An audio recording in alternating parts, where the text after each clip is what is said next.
c'est là-bas aussi où ils ont choisi de persécuter les hommes d'affaires. Loolu tamit jàpp naa ne c'est inadmissible. Réew li koy développer mooy un secteur privé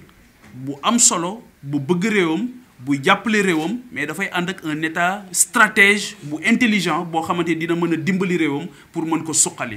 Loolu nag la ñu gisul fii gis nañ ne notre état n'est pas suffisamment stratège véritablement dafa nekk il veut se passer pour un agent de recouvrement wala soit leneen kenn xamul lu muy nural fi mu ne mais en tout cas lii ñu gis nii moom jëmul kër mooy secteur privé bi ñoo ngi jël seeni bagages di dem. Je pense que même presse bi am na ci ñoo xamante ni ñoo ngi bëgg a jël seeni bagages tamit di dem mais bon je vous demande de rester, on va mener le combat ensemble pour la situation surtout des travailleurs que vous êtes dans les maisons de presse parce que xam nañ ne métti woon na mais gën naa métti léegi. Parce que li tax mu gën a métti léegi mooy seen ministre bi dégg naa daa gëjoon ci réew mi donc xamul wàllu presse bi ni muy doxee donc il dit tout et n'importe quoi te jàpp naa ne loolu tamit yelluwul baax na ñu delloo si en tout cas à l'orthodoxie un ministre boo xam dina mën a wax ak la presse jàppe leen ay collaborateurs mais du leen jàpp rek comme aussi ay vulgaires délinquants yoo xamante ni daf leen war a persécuter tëj seen i groupe de presse jàpp naa ne loolu c'est inadmissible. Leneen li nga xamante ni aussi daf ñu dal fan yi mu am solo di dugg toujours dans ce cadre de l'incertitude économique mooy dañu recevoir benn mouvement bu am solo bu tudd ànd dooleel transport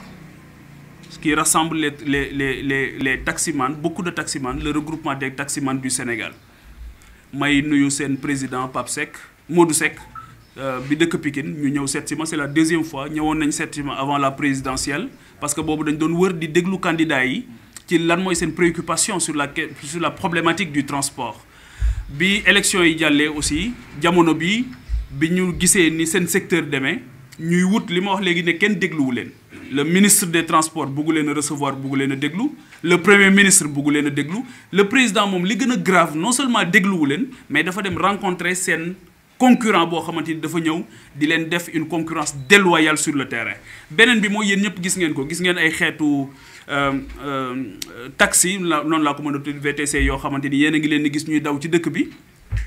mais ay ñoo xam ñi ko moom du ñu ay sénégalais ay doxandéem lañ yow secteur bi nga amoon. Rien que man ñi ma recevoir seen regroupement bi ak boo ko defee par extension il tourne autour de 28 000 il y a 15 000 qui sont actifs li ñu wax mooy ñu ci bëri ci ñoom ñoo ngi bëgg a jaay seen i taxi parce que tout simplement la concurrence non seulement la concurrence est déloyale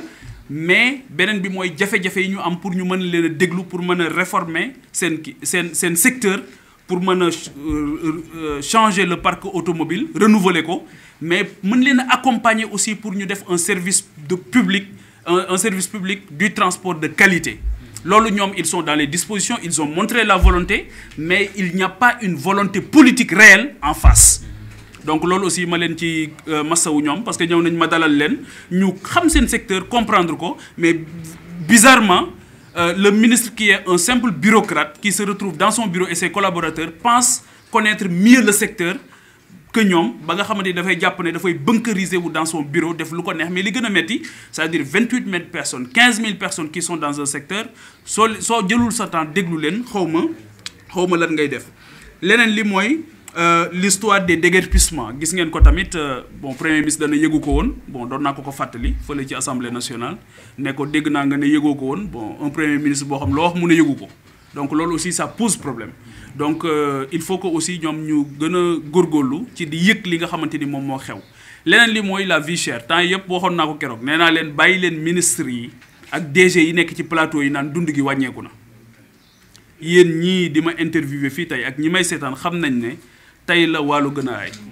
tey la woyofal bi gën a cher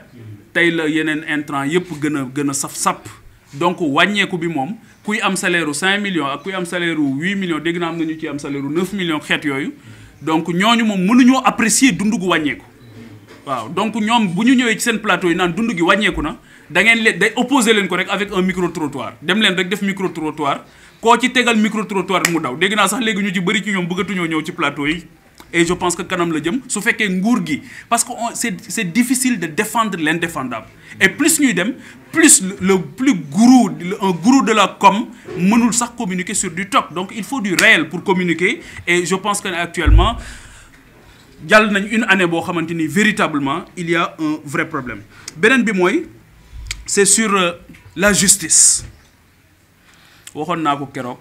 waxaat naa ko Macky Sall dane woon j'ai mis le coude ci ay dossiers mais Ousmane moom daa jël tànk yeeg lépp teg ko ci dossiers yi parce que boo jógee bëccëgu ndara kàmm en tant que premier ministre dem ne da ngay seeti un détenu koo xamante ni jàpp nañ ne dafa tooñ bañ yóbbu ko nga dem seeti ko pour man c'est la meilleure façon de mettre la pression sur la justice et je demande à la justice de tenir bon waaw parce que coude ak ay tànk moom yi nga xam da nga jóg waaxu ci dox ci kaw dossiers yi xaw ma ban moo ci gën a metti donc je pense que ne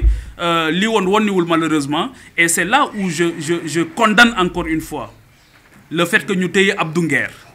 ci biir kaso bi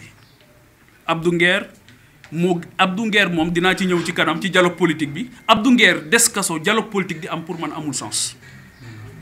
Abdou Nguer des kaso dialogue politique di am pour man amul sens parce que ñëpp xam nañ ne dañuy wër fi mu ne dañu dem sax xaw ma ndax Sénégal yëg nañ ne génne nañ Abdou Nguer keroog kaso yóbbu ko sécurité cybercriminalité ngir dégluwaat ko ngir am charge yu ñu teg ci moom comme ni ñu génnee keroog ku tudd Lat Diop ngir yóbbu ko ndax téye nañ ko 7 mois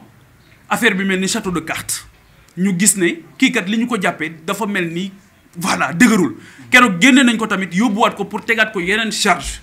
te loolu leen dal ci ñooñ gëm naa ne ci ñëpp la leen dal moo tax léegi dafa mujj sax commencé sauf sénégalais yi bon au départ boo ne woon mandat de dépôt ça fait l'actualité mais léegi boo ne mandat de dépôt les gens ils passent à autre chose parce que dañ ci commencé sonn en réalité et effectivement ce que le procureur avait dit parce que bi mu defee déclaration boobu bu njëkk bi day wax di wax ba ci yàgg ngeen dégg mu ne nous ne sommes pas des prédateurs mais monsieur le procureur c'est tout comme de plus en plus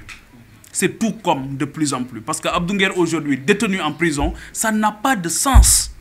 et le juge Dème ma koy nuyu li mu wax dafa am solo nee na à un moment donné c'était l'instrumentalisation de la justice aujourd'hui c'est la banalisation de la justice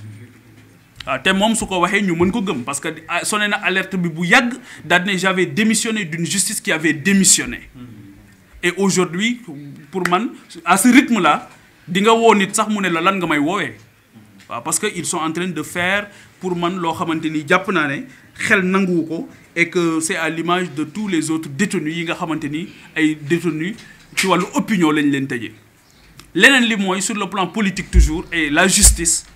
képp waxoon naa ko fii képp koo xamante ni Ousmane Sonko xuppoon na la wala mu jàpp ne def nga lu ko teree